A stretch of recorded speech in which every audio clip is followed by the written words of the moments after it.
Guys ஒரு அதிர்ச்சி சம்பவம் ஒன்று காத்துட்ருக்கு. அதை பார்த்தா இதெல்லாம் வந்து இருக்குதா இன்னமும் அப்படின்னு சொல்லிட்டு நினைப்பீங்க. ஆனால் எனக்கே அது டவுட்டாக தான் இருக்குது. சரி வாங்க பார்க்கலாம். அது என்னன்னா, இப்போ நீங்கள் பார்க்குறது வந்து 50 காசு, 50 பைசா, 50 பைசா இது. அதாவது அந்த காலத்தில் வந்து 50 பைசா 20 பைசா அந்த மாதிரி இருந்திருக்கும்ல. அப்போது அந்த காசு இந்த காலத்தில் இப்போ என் கையில் கிடச்சிருக்கு. இது எத்தனை பேர்கிட்ட இந்த 50 பைசாலாம், இந்த 50 பைசாலாம் பார்த்தீங்கன்னா இன்னும் எத்தனை பேர்கிட்ட இது இன்னும் பத்திரமா இருக்குதுன்னு எனக்கு ஒன்றும் புரியல, சரியில்லை. ஆனால் வந்து என் கையில் இது ரீசெண்டாக கிடச்சிது. அதை நான் இப்போ இது வீடியோ எடுத்து போடுறேன். இது வந்து 50 பைசாச்சா, இப்போ தான் அதிர்ச்சியான ஒரு இது கிடைக்க போகுது உங்களுக்கு.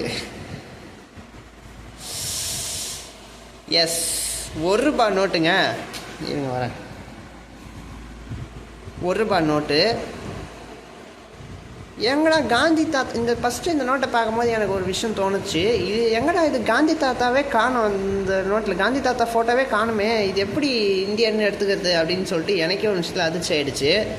அதுக்கப்புறம் தான் நான் வந்து ஒரு சில பேர்கிட்ட கேட்கும் போது, எஸ் இது வந்து இந்தியன் நோட்டு தான், இது எப்படி இந்த அப்படின்னு சொன்னாங்க. இந்தியன் நோட்டு தான், ஆனால் இது எப்படி காந்தி தாத்தா ஃபோட்டோலாம் போச்சுன்னு தெரியல அப்படின்னாங்க.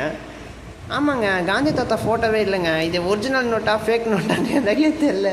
ஆனால் இதை நம்ம வந்து ஒரு நாள் கடையில் கொடுத்து டெஸ்ட் பண்ணி பார்ப்போம். இந்த நோட்டு செல்லுதா இல்லையான்னு கொடுத்து நம்ம டெஸ்ட் பண்ணி பார்ப்போம். ஒரு 2-3 கடையில் கொடுத்து இந்த நோட்டு வந்து வாங்கிக்கிறாங்களா என்னன்றதை பார்ப்போம். அதுக்கு ஒரு தனி வீடியோ போடுவோம். நீங்கள் கமெண்ட்ஸில் சொன்னீங்கன்னா அதுக்கு ஒரு தனி வீடியோ நம்ம போடலாம். பட் ஆனால் இது வந்து எப்படின்னு எடுத்துக்கிறதுன்னு தெரில. இதே மாதிரி என்கிட்ட வந்து மொத்தம் 1 2 3 4 நோட்டு இருக்குது. ஸோ இது வந்து ₹1 நோட்டு. அப்போ என் கையில் பார்த்தீங்கன்னா ₹4 இருக்குது. இதெல்லாம் கொடுத்து டெஸ்ட் பண்ணி பார்ப்போம். இதில் ஏதாவது ஒரு நோட் வச்சு டெஸ்ட் பண்ணி பார்ப்போம், என்ன நடக்குதுன்னு பார்ப்போம்.